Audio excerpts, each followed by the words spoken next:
Bonjour à tous et à toutes, chers adhérents de BHC. Ce soir, Yom HaShoah. Et nous allons essayer de faire un peu d'ordre dans ce nom-là qui s'appelle Yom HaShoah ve'Gvura, le jour de l'Holocauste et de la bravoure. Et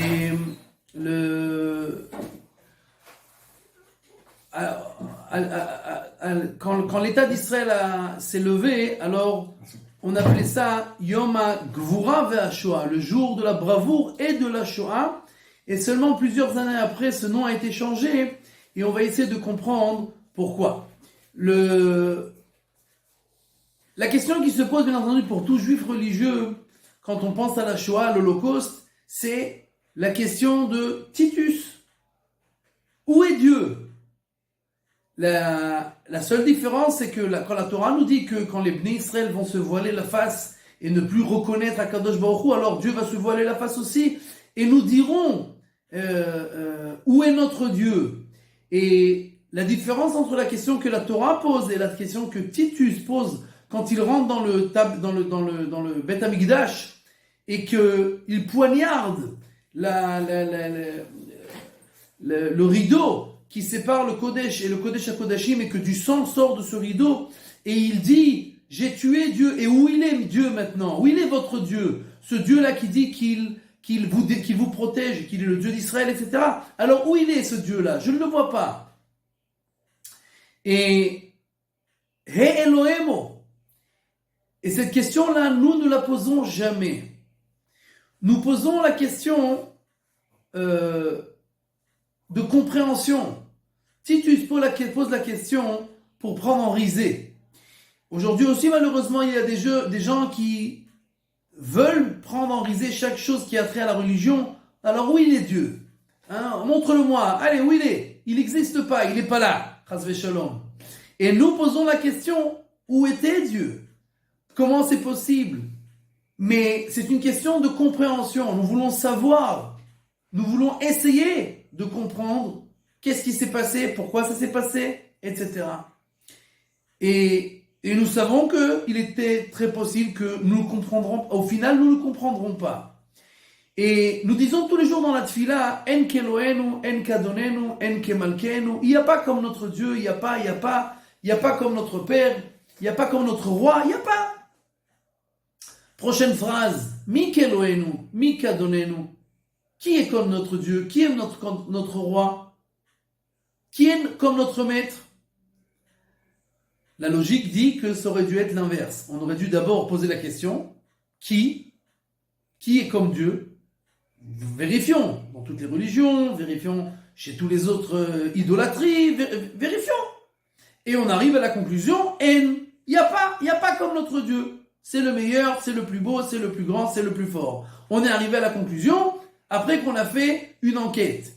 On a d'abord cherché et on arrive à la conclusion, En keloenu, il n'y a pas comme notre Dieu. Mais, d'une manière intrigante, nos sages, les Anshe Knesset Agdola qui ont écrit la tfila, la prière, nous disent l'inverse. D'abord, En keloenu, il n'y a pas. Et maintenant, Mi keloenu, qui? Et la réponse, c'est exactement ce que l'on vient d'expliquer. Il y a des gens qui peuvent croire que peut-être on arrive à la conclusion qu'il n'y a pas comme notre Dieu après qu'on a posé des questions et qu'on ait approfondi la question et qu'on soit arrivé à une conclusion. Et la conclusion peut être oui, peut-être non, etc., etc. Nous cherchons et au final, on arrive à une conclusion. Notre manière de réfléchir, elle n'est pas de cette manière-là. On pose d'abord la conclusion, il n'y a pas. Pourquoi? C'est un sujet à un autre cours. Pourquoi on accepte ça comme un axiome de base? On peut le dire en deux mots, parce que chaque bébé qui vient de naître et qui voit ce monde-là et qui a 1 gramme d'intelligence, comme disait Einstein, ne peut pas ne pas voir Dieu dans ce monde-là. Einstein disait que un scientifique qui a le moindre soupçon d'intellect et qui dit qu'il n'y a pas de Dieu, alors il semblerait qu'il ne comprend rien à rien. N'importe quelle personne qui voit ce monde-là, cette harmonie-là, cette perfection-là, voit tout de suite Dieu. Mais même si on veut savoir quel Dieu, peut-être il y a encore d'autres dieux, Chas v'Shalom, nous avons reçu de nos ancêtres, En Keloenu, il n'y a pas. Maintenant, nous avons le droit de poser des questions, Mi Keloenu. On a le droit de poser des questions, mais pas la question de Titus, en rigolant, en prenant en risée, et en savoir, bah, ok, viens, on essaie d'arriver à une conclusion. Non. Nous savons que Dieu est là, et nous savons qu'il est notre Père, et nous savons qu'il nous garde, et nous savons qu'il nous fait des miracles du matin au soir. Il suffit de regarder l'état d'Israël aujourd'hui, tous les jours, les dizaines et les centaines de miracles qui se passent du matin au soir. Et donc nous posons la question. Mais c'est une question où nous avons déjà la réponse et que nous essayons de comprendre. Comme cette personne-là qui est arrivée à la porte des chambres à gaz. Il était devant la porte. Dans quelques instants, il va rentrer dans la chambre à gaz et il lève les yeux au ciel et il dit à Dieu, tu veux faire tout pour que je ne te crois plus, que je sois un renégat, eh bien oublie. Shema Israël Hashem Elokeinu Hashem Echad. Je sais que tu es là, je sais que tu es en train de nous faire une épreuve, et Hashem Elokeinu Hashem Echad. Tu es notre Dieu, et tu le resteras pour l'éternité. Et il est rentré dans la chambre à gaz. Témoignage d'une personne qui était là-bas. Nous disons à Yom Kippour, Al chet shechatanu lefanecha betimhon levav. Une des fautes que nous faisons et que nous demandons pardon à Yom Kippour, c'est que nous avons fauté devant toi, Betimron Levav. C'est que nous étions incrédules, nous ne comprenons pas, mais c'est plus que ne pas comprendre. Parce que ne pas comprendre, on a le droit de ne pas comprendre, on a le droit d'essayer de comprendre. Mais Timron Levav, ça veut dire que j'ai presque des doutes. C'est même un peu plus que des doutes. Et que il y a quelque chose qui s'arrange pas, qui marche pas. Alors, même si j'ai des questions, ça veut pas dire que je crois que quelque chose ne marche pas. Tout marche à perfection. Moi, je ne comprends pas comment ça marche, mais je sais que ça marche.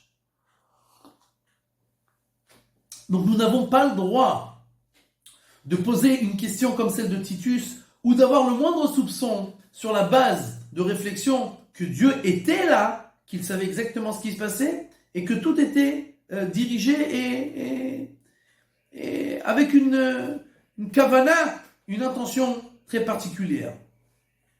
Maintenant, avançons d'un pas.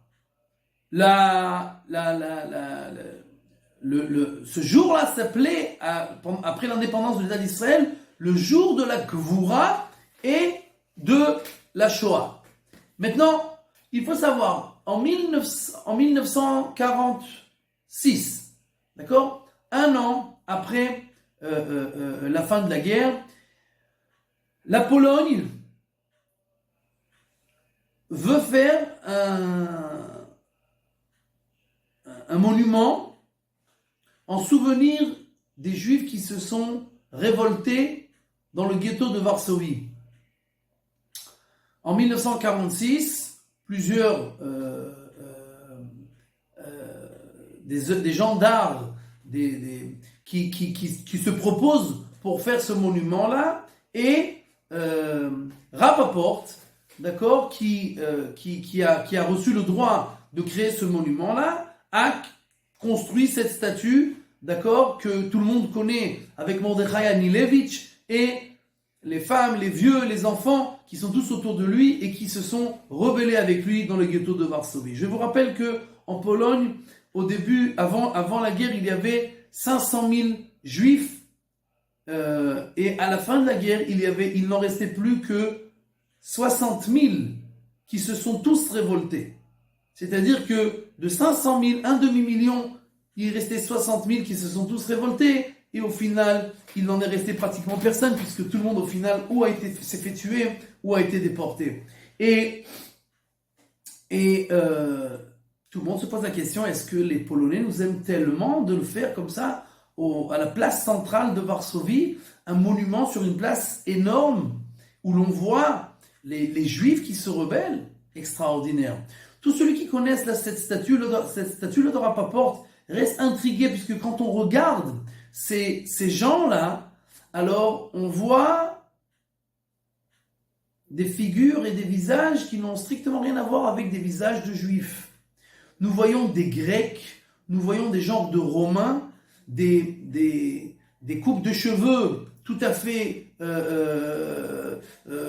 pas juifs du tout, et des visages pas du tout juifs, et ça c'est sur la grande place, avec le soleil qui tape sur ce monument-là, et c'est ce que l'on voit quand on est en face. Mais si on fait le tour de ce monument-là, et qu'on va de l'autre côté du monument, il y a quelques marches qui descendent vers la route. Il y a une route juste à côté de cette place-là. Et de l'autre côté du monument, il y a un autre monument qui est dans l'obscurité, qui est dans l'ombre.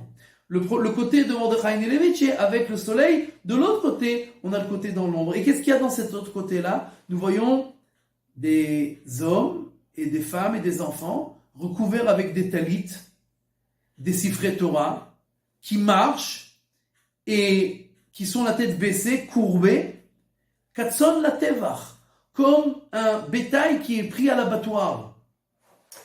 Et c'est le maximum que les Polonais ont pu faire pour le peuple juif pour être reconnaissants. Si déjà des Juifs sont pleins de bravoure, sont des gens fiers, comme on voit Mordechai Neilevitch fier avec tous les gens autour de lui, alors ce sont déjà des Juifs qui ne ressembleraient plus déjà du tout à des Juifs. Les véritables Juifs, c'est ceux qui se font prendre à l'abattoir en baissant la tête avec les talitot et la Torah. Ça, c'est le maximum qu'on peut demander à un Juif qui est un véritable Juif. Un Juif qui se rebelle, alors déjà il ressemble à un non-Juif, il ressemble à un Grec, à un Romain. Certainement pas à un Juif, certainement pas une kippa, certainement pas un visage qui ressemblait à celui d'un Juif. Regardez tous ce monument et vous verrez tout de suite de quoi je veux parler. Et malheureusement, cette manière de réfléchir n'était pas seulement celle des Polonais quand on a eu l'institution de l'État d'Israël, mais la majorité des gens pensaient comme ça. Les véritables héros de cette guerre-là, c'est ceux qui se sont rebellés, puisque la majorité du peuple ne s'est pas rebellé. Mais ceux qui se sont rebellés, c'était les Juifs qu'on doit s'enorgueillir d'eux, qu'on doit être fiers d'eux, les seuls. Et donc on appelait ça Yom HaGvura, le jour de la bravoure et de la Shoah.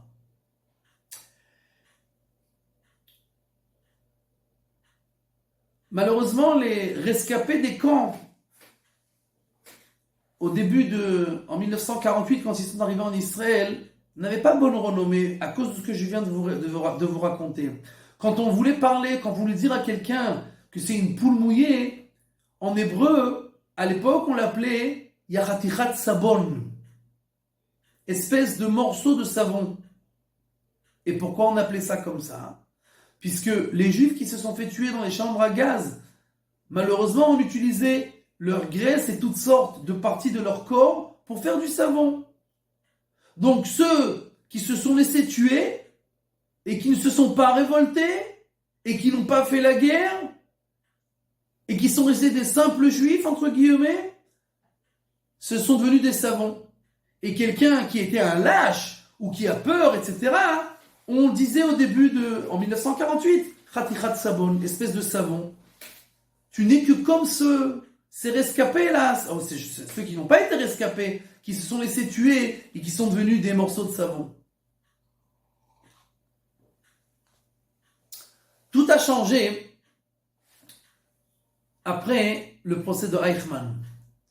Après le procès de Eichmann, où les gens ont commencé à parler, à comprendre, à réaliser ce que ces rescapés ont passé dans les camps, dans les ghettos. Les rescapés avaient peur de parler, ils ne voulaient pas raconter, ils avaient honte. Comment on ne s'était pas révolté? Comment on n'a pas été des braves, des héros, comme Mordechai Neilevitch et tous ceux qui étaient avec lui? Comment on n'a pas été? Donc tout le monde avait peur de parler. Ils avaient honte d'être des rescapés.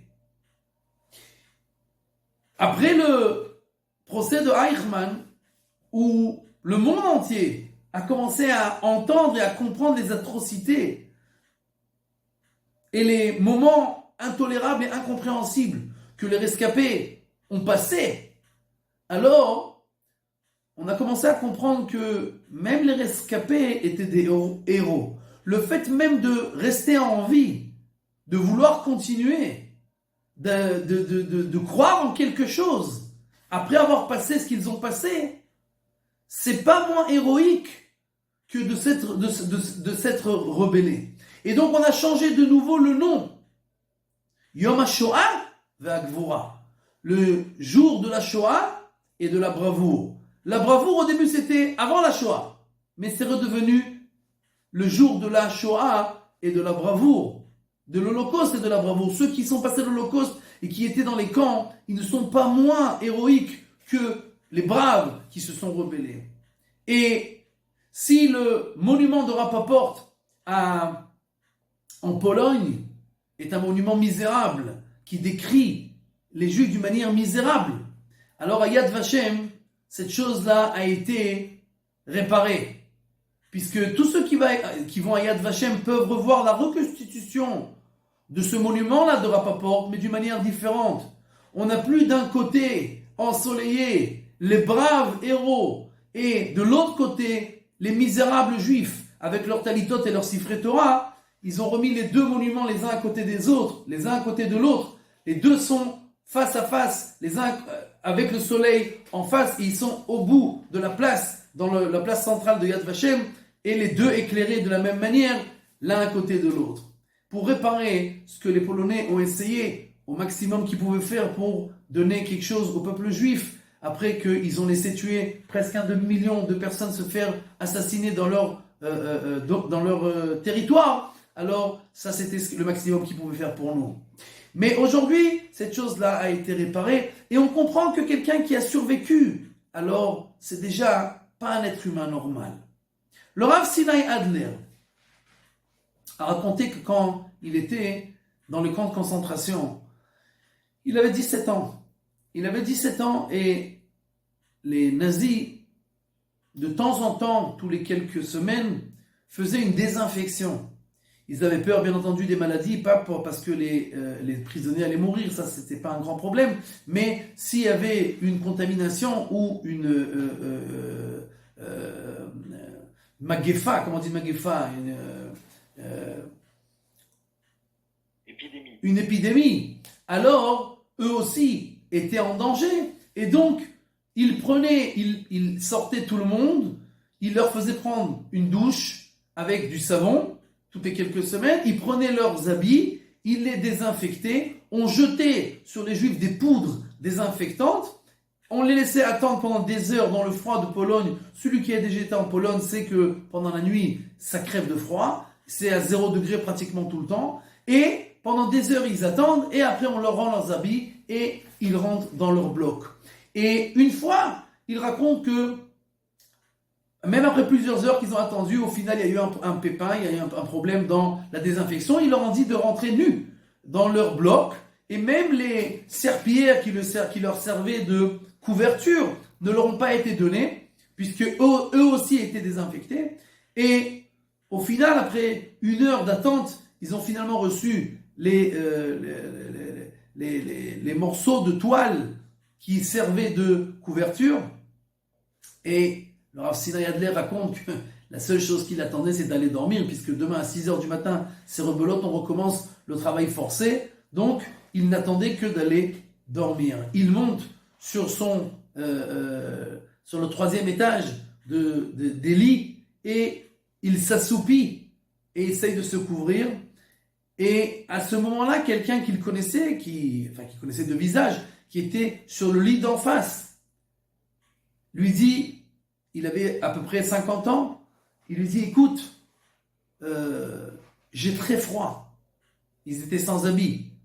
Il lui dit, j'ai très très froid. Est-ce que ça te dérangerait de venir te mettre couché à côté de moi, et on se couvre avec nos 2 couvertures, nos 2 morceaux de tissu, comme ça pour se réchauffer ensemble, on aura plus chaud. Il dit, bon, si on peut aider un juif, pourquoi pas? Alors il descend de son lit, il monte sur l'autre lit, il se recouvre et il essaie directement de dormir. Et cette personne lui dit, je peux te demander encore quelque chose? Il dit, quoi maintenant? On peut aller dormir ou on va pas dormir aujourd'hui? Il lui dit, écoute, j'ai l'habitude, tous les jours, avant d'aller dormir, de faire une chazara, de revenir sur une page de Gemara. Et j'avance comme ça tous les jours dans le chasse. Est-ce que ça te dérangerait de faire la chazara avec moi? Il dit, de quoi tu parles? De revoir une page de Gemara? Il dit, mais on n'a pas de Gemara. Il lui dit, oui, mais je me rappelle des pages par cœur et je revois la page. Et le Rav Sinai Adler raconte que après quelques instants, il s'est endormi.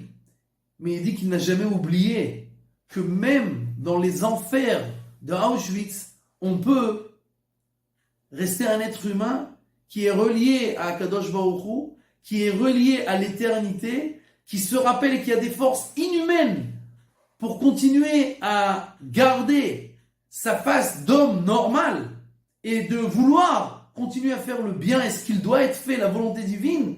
Et il a dit, depuis moi, après la Shoah, en tout cas, j'ai plus raté un seul jour où j'ai pas fait ma page de Gemara, où je suis pas revenu sur mes pages de Gemara. Nous parlons ici de niveau tout à fait extraordinaire. Aujourd'hui, on ne peut même pas comprendre cela.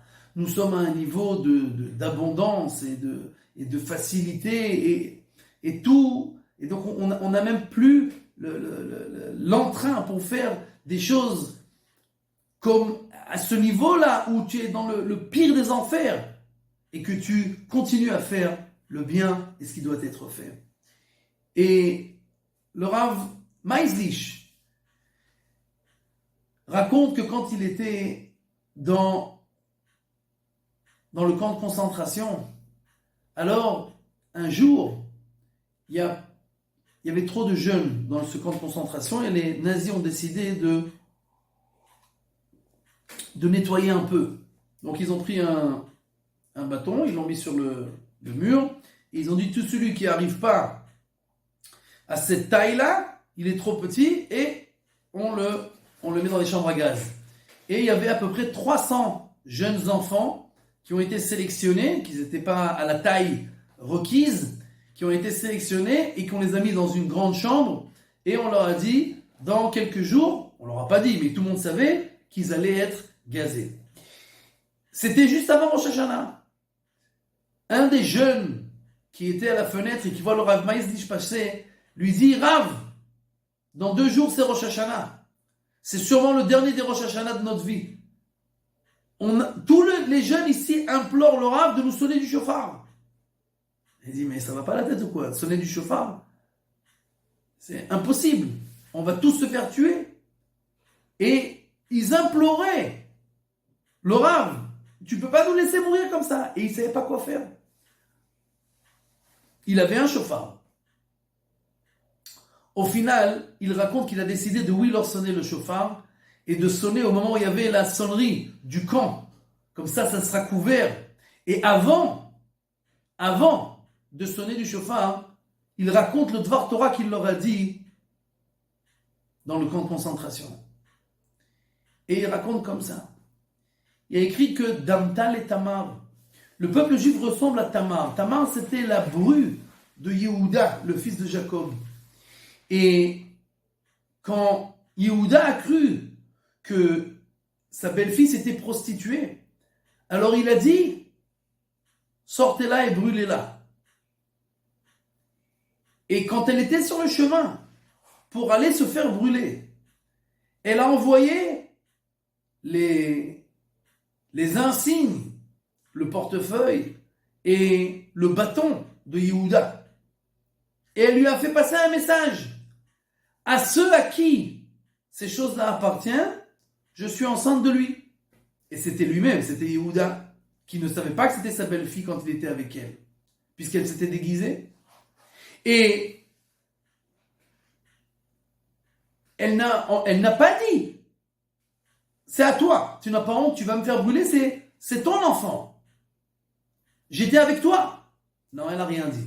Elle a envoyé les signes et elle a dit, Si tu reconnais, c'est bien. Si tu ne reconnais pas, je me tais. Le Bnei Issachar dit une chose extraordinaire. Le peuple juif ressemble à Tamar, Damtal et Tamar. Imutset li saref. Même quand on est en route pour aller se faire tuer. Quand on est en route pour aller se faire brûler. Quand on est en route pour aller dans les chambres à gaz. On ne lève pas au ciel et on dit, dis-moi, on est marié avec qui nous? Avec toi. On montre juste nos signes. J'ai les tzitziot, j'ai la brit mila, j'ai le chauffard. Maintenant, toi, tu décides. Est-ce que tu reconnais ou tu reconnais pas? Si tu reconnais, très bien, tu reconnais pas, on se tait. On ne posera pas de questions. Même si on doit aller se faire brûler au final. Extraordinaire. Le Rav Maïzlich raconte ça.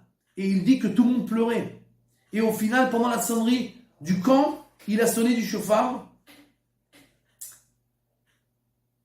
Quelques jours après, 15 jours après, enfin, quand on est arrivé à Simchat Torah, le jour de Simchat Torah, ils ont été rentrés dans les chambres à gaz. C'est 300 jeunes. Et un des jeunes qui s'était renforcé comme ça avec les paroles du Rav Maïzlich a dit à tous les autres, écoutez, aujourd'hui c'est Simchat Torah. On n'a pas de Sefer Torah. Mais danser et chanter, on peut encore. Et de montrer notre amour à Kadosh Baruch Hu, ça on le peut sans Sefer Torah. Et ils ont commencé tous à chanter en criant Ashrenu matov chelkenu mana. Quelle est notre chance d'avoir le mérite d'être le peuple de Dieu, etc., d'avoir la Torah. Et ils chantent et ils dansent. L'officier SS qui était dehors, il n'avait pas l'habitude d'entendre les gens qui dansaient et chantaient dans les chambres à gaz. Alors il ouvre la porte et il dit aux jeunes là-bas, pourquoi vous dansez? Pourquoi vous chantez? Vous croyez que c'est marrant? Alors un lui dit, insolemment, il dit oui, on est très content. Parce qu'on sait que dans quelques instants, tous nos parents, nos frères, nos enfants, nos sœurs, nos mères, toute notre famille, on va finalement être réunis avec eux. Et c'est pour ça qu'on est tellement content d'abandonner ce camp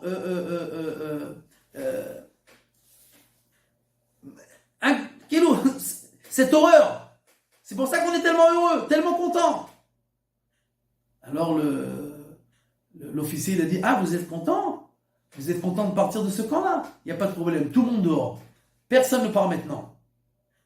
Et au final, le Rav Maïzlich raconte que ces 300 jeunes ont été sauvés, puisque quelques jours après, il y avait un camp de travail forcé à côté qui avait besoin de main-d'œuvre, et ils sont tous montés dans des camions, ces 300 jeunes qui étaient enfermés dans un baraquement, et qui ont été déportés dans l'autre camp, et au final, ils ont tous été sauvés, et ils n'ont pas été gazés. Et nous voyons encore une fois que on peut mourir pour Kiddush Hashem, mais on peut aussi vivre à Kiddush Hashem. C'est-à-dire que quelqu'un peut rentrer dans les chambres à gaz en disant Shema Israël, et quelqu'un peut dire je continue même dans les chambres à gaz à danser et à chanter. Je ne comprends rien, je ne vois rien, mais je sais la vérité. Dans un des ghettos, bien entendu, il y avait une stricte interdiction d'avoir des enfants. Et un couple qui pendant des années n'avait pas eu d'enfants, ils étaient mariés depuis 5-6 ans et ils n'avaient pas eu d'enfants, et Dieu a décidé que juste maintenant, où ils sont dans le ghetto, où c'est interdit d'avoir des enfants, ils ont eu un enfant.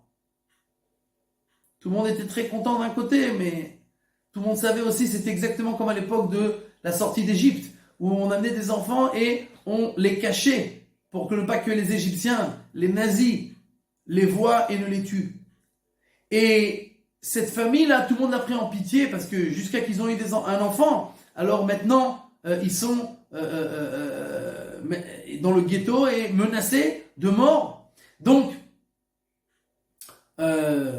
ils leur ont donné une pièce dans une usine où il y avait énormément de bruit. Comme ça, ils ont dit, même si le petit pleure, personne ne l'entendra.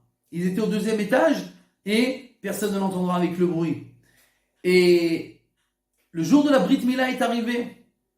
Le Mohel et 10 personnes se sont rassemblées avec la maman au 2e étage et on commence la Brit Mila et puis tout d'un coup, des freins de voiture. Tout le monde va à la fenêtre et pétrifié. Plusieurs voitures de SS, des officiers, des soldats qui sortent en courant et qui rentrent dans l'usine. Ils ont tout de suite compris que c'est leur fin et tout le monde était pétrifié, personne n'arrivait à parler, personne n'arrivait à bouger. La première qui s'est remise de ses émotions, entre guillemets, la mère, elle dit au Moël, vite, vite, fais-lui la circoncision pour que au moins il meure juif, il meure circoncis. Ne pas le laisser comme un non-juif, un goy. Alors vite, fais-lui la Brit Mila. Au final, c'était seulement une inspection surprise qui venait voir pour l'usine et ils ne sont même pas montés au 2e étage. Mais cette histoire qui a été racontée plus tard nous montrait les forces de réflexion, les forces de vie, les forces de Emouna que une femme, une simple femme, qui ne s'est pas rebellée, mais qui vivait le Kiddush Hashem, qui vivait chaque instant la volonté divine. Pas tout le monde ne peut se rebeller et mourir pour la volonté divine, mais il y en a beaucoup qui veulent vivre et essayer de faire, tant qu'on est encore vivant, le maximum qu'on peut pour la volonté divine. Et ceux qui se posent véritablement des questions, alors il faut savoir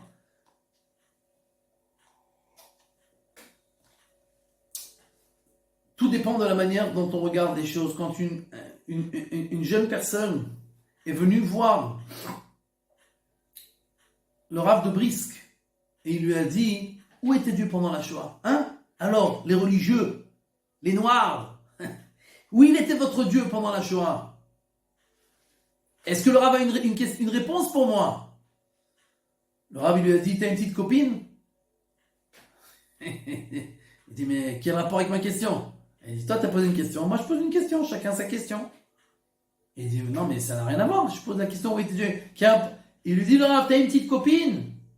Il lui dit, oui, mais quel rapport? Alors il dit, je te réponds pas. Il dit, mais ça va pas la tête ou quoi? Quel rapport entre ma copine et ma question sur la Shoah? Il lui dit, c'est tout simplement, sache qu'à chaque question, il y a une réponse. Mais à une excuse, il n'y a pas de réponse. La kfira, c'est le pire des Yetzer Hara. Parce que quelqu'un cherche à faire ce qu'il veut, alors il essaye de devenir renégat. Puisque si je suis renégat et qu'il n'y a pas de Dieu, je peux faire ce que je veux. Tu sais très bien que tu n'as pas le droit d'avoir une petite copine. Mais qui c'est qui t'interdit d'avoir une petite copine? Akadosh Baruch Hu, il n'y a pas de problème. Deviens renégat, dis et pose la question, où était Dieu pendant la Shoah? Il n'y a pas de Dieu, ok, je peux faire ce que je veux. Je ne suis pas obligé de manger kasher, je ne suis pas obligé de faire Shabbat, je ne peux pas avoir une petite copine, je peux faire ce que je veux. L'abnégation de Dieu, c'est le pire des Yetzer Hara, c'est le pire des mauvais penchants. C'est la meilleure des excuses pour faire tout ce qu'on veut. Et à chaque question, il y a une réponse. Mais quelqu'un qui cherche des excuses, à une excuse, il n'y a pas de réponse. Donc, c'est même pas la peine que j'essaie de te répondre. Quelqu'un qui veut véritablement comprendre, alors il peut essayer de comprendre. Pas tout le monde a la possibilité de comprendre. Une fois, j'étais en route, dans un train. Je crois que c'était en Belgique ou en France, je ne me rappelle plus exactement. Et pendant toute la route, il y a une femme âgée qui était assise en face de moi et qui me regarde comme ça pendant toute la route. Et après une demi-heure où elle me regarde, bon, moi j'essaie d'esquiver les yeux. Qu'est-ce que tu veux de moi? Pourquoi tu me regardes comme ça? Et après une demi-heure de route, elle me dit vous êtes juif? Je lui dis je sais pas, oui je crois. Je lui dis on peut pas louper. Elle me dit vous êtes rabbin? Je dis ça m'arrive. Et elle me dit alors elle me lève sa manche et elle me montre son numéro et elle me dit moi j'étais à Auschwitz. Est-ce que monsieur le rabbin peut m'expliquer où était Dieu à Auschwitz? Alors je lui ai dit, écoutez madame, j'ai plusieurs conférences sur l'Holocauste et la Shoah, et Akadosh Baruch Hu, et la Emouna, etc., etc. Mais j'ai pris sur moi de ne jamais expliquer à quelqu'un qui était en enfer pourquoi il devait être en enfer. Je peux expliquer dans mon salon, sur un verre de café, un verre de thé, dans une yeshiva où il y a la clim et tout le monde est à l'aise, expliquer toutes sortes de références, toutes sortes de réflexions, toutes sortes de compréhensions, il n'y a pas de problème. Mais à quelqu'un qui a vécu l'enfer, de l'expliquer pourquoi il devait être en enfer, j'ai pris sur moi de ne jamais expliquer, et même pas d'essayer d'expliquer. Alors elle s'est tue comme ça, et elle me dit, au final, elle me dit, j'ai jamais reçu d'aussi bonne explication.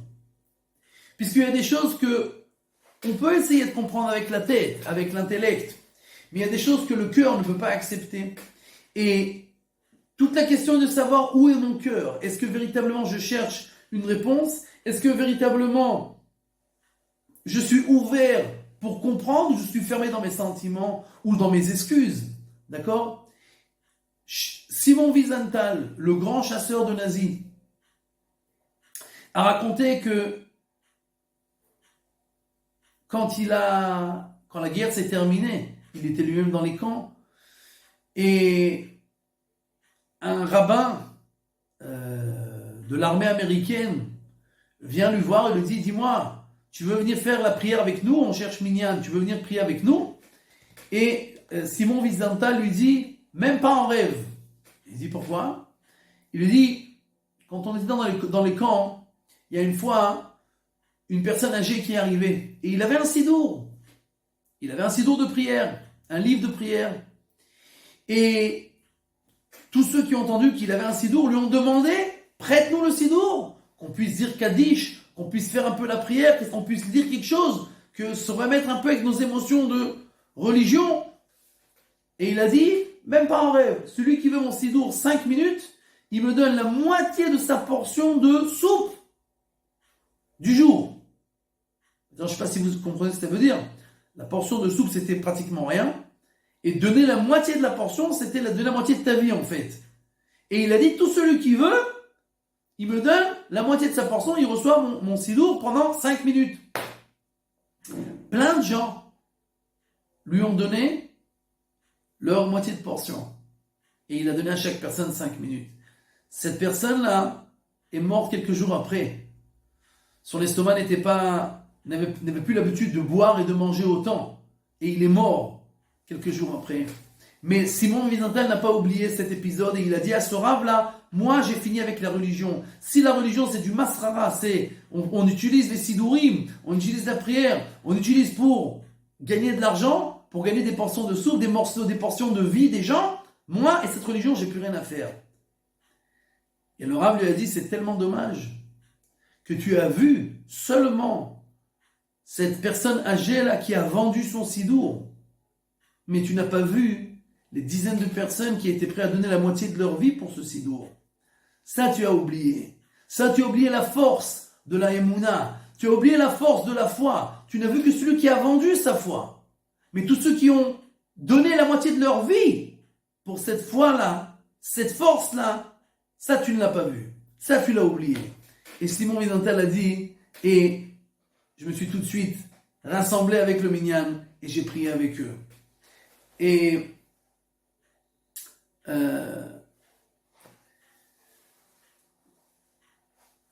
les nazis, Iyamar Shemam, ont tué 6 millions de juifs.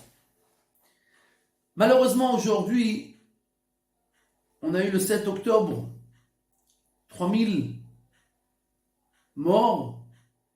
On a encore des khatoufim, des gens qui sont des otages. Et les gens oublient qu'on est en train de passer une autre Shoah. Il y a les Allemands voulaient annuler 2 choses. Le peuple juif et le judaïsme. C'est 2 choses qui vous annulent. Les gens ne savent pas. Mais ils croient que les Allemands ne voulaient que tuer les juifs. Ce n'est pas vrai. Chaque endroit où les Allemands sont arrivés, ils ont fait d'abord des règles contre la religion. On doit se raser la barbe et on n'a pas le droit de faire les fêtes. et on n'a pas le droit de faire Shabbat, on n'a pas le droit d'étudier la Torah, exactement comme les Romains et les Grecs, etc. C'était dans tous les endroits où ils sont arrivés. Après aussi, on voulait tuer les Juifs, mais ils voulaient les deux choses, les Juifs et le judaïsme. Aujourd'hui,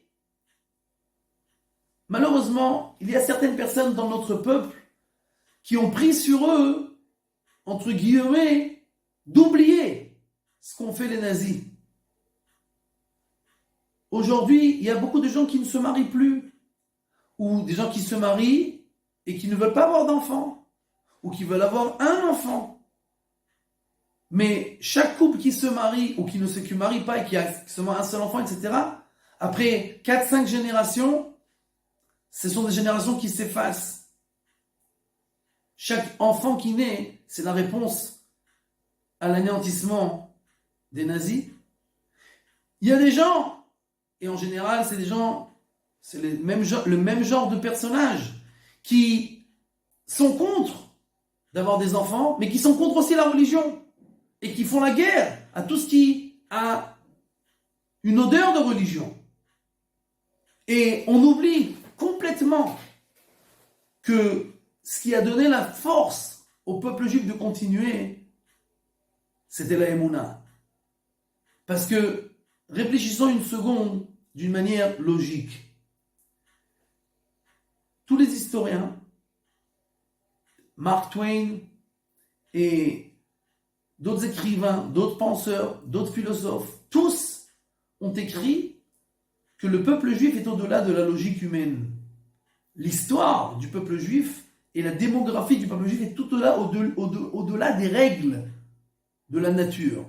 Tous les peuples, quel que soit le peuple, quelle que soit la puissance et la grandeur de ce peuple, ont été effacés au final. Le seul peuple qui continue et qui ne montre pas d'affaiblissement, qui continue à exister, qui continue à grandir, qui continue à être fort, qui continue à être puissant, qui continue à... On ne parle que du peuple juif dans le monde entier, du matin au soir, de l'État d'Israël.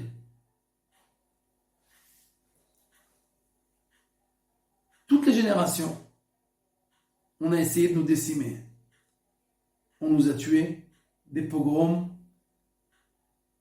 on a été exilés de tous les endroits, on a été poursuivis, persécutés, les croisades, l'Inquisition, etc., etc., etc.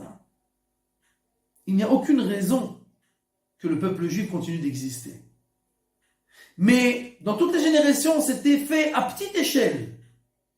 1000 morts, 10 000 morts, 100 000 morts.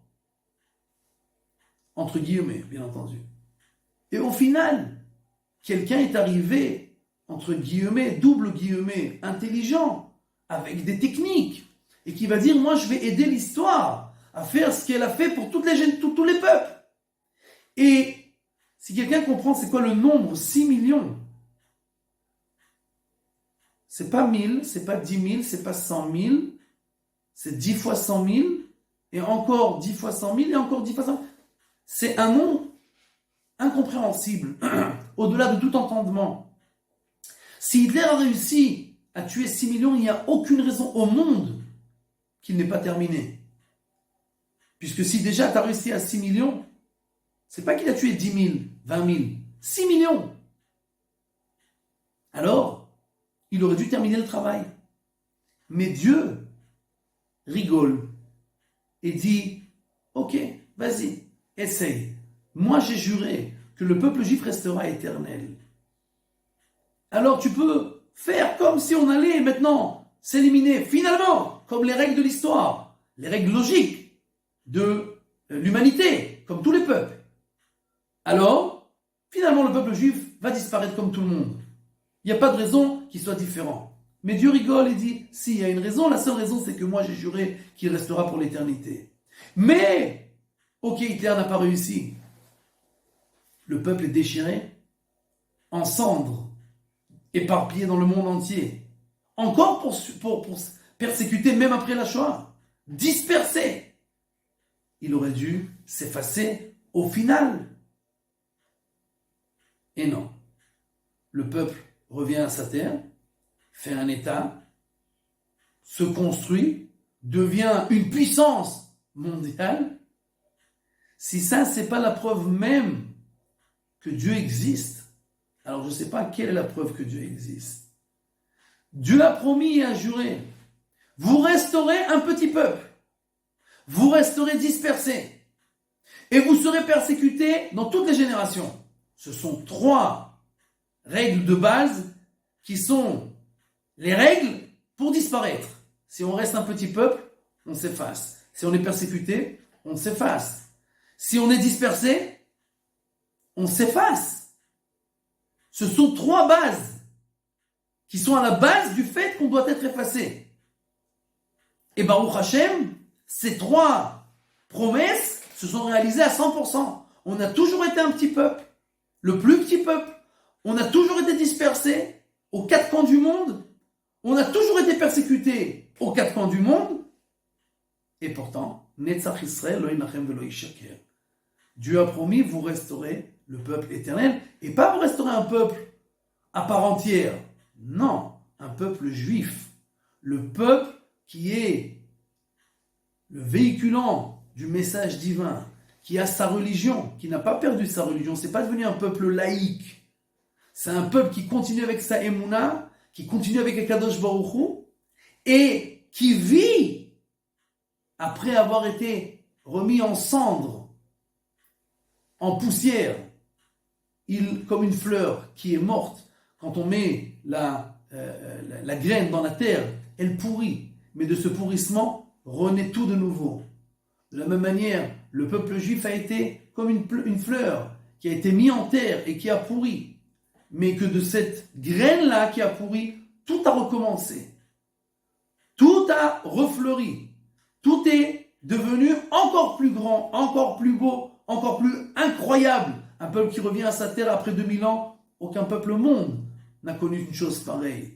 D'accord? Et encore une fois, c'est pas qu'il revient incognito, un peuple comme tous les autres peuples. Non, c'est le même peuple juif, c'est le peuple d'Israël, c'est le peuple qui continue avec la Torah et les mitzvot et la émouna et la foi en Akadosh Baruch Hu. Et donc, tout cela, c'est la preuve irréfutable de l'existence d'Akadosh Baruch Hu qui nous a promis que nous resterons éternels, son peuple pour l'éternité. Et donc, c'est vrai, il y a malheureusement énormément de gens qui sont morts, et à la Shoah, et le 7 octobre, et depuis tout le temps, Al-Kiddush Hashem. Mais nous avons maintenant l'ordre, l'obligation de continuer à vivre Al-Kiddush Hashem. Tout cela, nous le voyons dans la paracha de la semaine. Dans la paracha de la semaine, Bekrovai Yikadesh, les enfants de Aaron à Cohen, les Anadav et Avihu, sont morts le jour de l'intronisation, le jour où le tabernacle a été construit. Les 2 sont morts sur place. Et il y a écrit que Aaron s'est tu.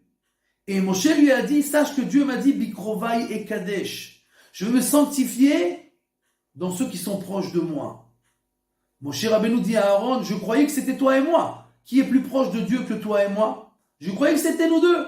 Mais au final, j'ai compris que tes enfants sont encore plus proches que nous. Puisque Dieu s'est sanctifié en eux et pas en nous. Le Rashbam écrit une explication tout à fait extraordinaire. Ce que je viens de vous dire, c'est Rashi qui dit ça. Rashbam, le petit-fils de Rashi, nous dit exactement l'inverse. Vaïdom Aaron. Aaron s'est tu. C'est pas qu'il s'est tu et qu'il a reçu le décret divin. Non, il s'est tu et il a arrêté la Avelut, le deuil. Pourquoi? Parce que Bikrovai et Kadesh, je me sanctifie par ceux qui continuent à vivre. Pas je me sanctifie, comme il dit Rashi, par ceux qui sont morts. Je me sanctifie par ceux qui continuent à vivre et qui continuent à me servir. Et Aaron à Cohen, qui est le Cohen Gadol, le grand prêtre, qui continue le service, bien qu'il est en deuil, bien que ses enfants sont morts, bien qu'ils ont été tués, ils ont été assassinés par les nazis ou par les Hamasnikim. Il continue à vivre. Il continue à me servir. Ça, il dit le Rashbam, c'est Bikrovai et Kadesh. Je me sanctifie par ceux qui sont proches de moi. Ceux qui sont proches de moi, c'est pas seulement ceux qui sont morts, Al-Kiddush Hashem, c'est ceux qui continuent à vivre, puisqu'ils comprennent que c'est moi qui gère toute la situation et qui continue à vivre Al-Kiddush Hashem pour me servir. Et c'est ça la sanctification de mon nom. Bezrat Hashem Yitbarach, qu'on ait le mérite tous de ne plus entendre Khalila jusqu'à la fin des temps que quelqu'un soit mort Al-Kiddush Hashem, que nous ayons tous le mérite de vivre Al-Kiddush Hashem jusqu'à que le nom de Dieu se dévoile sur le peuple, le monde entier, et que tout le monde Bezrat Hashem vivra rien que pour le Kiddush Hashem.